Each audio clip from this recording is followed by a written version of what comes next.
dans une série télé, sur 12 personnages principaux, 9 sont des vampires et 7 sont des étudiants. Est-ce que c'est possible? Si on dessine la situation, 9 vampires, 7 étudiants, on voit qu'il y a un problème. Ils sont beaucoup trop.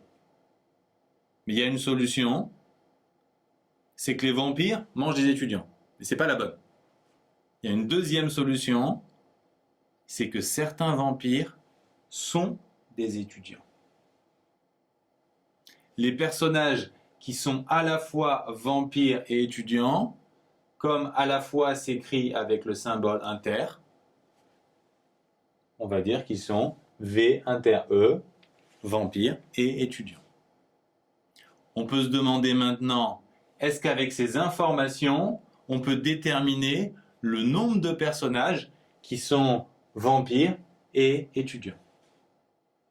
Si on regarde notre dessin, on s'aperçoit qu'on a bien 9 vampires, on a bien 7 étudiants et 4 vampires étudiants. On a une solution, mais est-ce qu'il en existe d'autres? Oui, il se peut que certains personnages ne soient ni vampires ni étudiants, ce qui impose évidemment qu'il y ait plus de vampires étudiants. Par contre, si on nous donne le nombre de personnages qui sont à la fois vampires et étudiants, ici il faut en enlever un et rajouter un personnage qui est uniquement étudiant, on peut trouver le nombre de personnages qui ne sont ni vampires ni étudiants, pour le coup il y en a un seul, et on peut aussi déterminer le nombre de personnages qui sont V union E, ce qui signifie qu'ils peuvent être vampires ou étudiants ou bien les deux. Avec le dessin, on peut compter directement le nombre de personnages qui sont vampires ou étudiants ou les deux. On voit tout de suite qu'il y en a 11, il n'y en a qu'un seul qui ne l'est pas.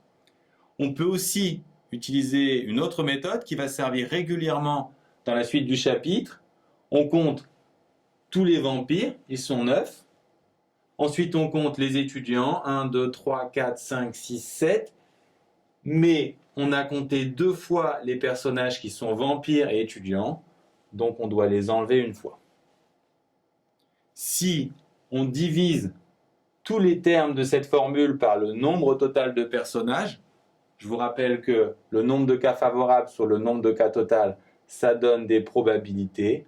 On a la même formule avec les probabilités et vous devez connaître ces deux formules.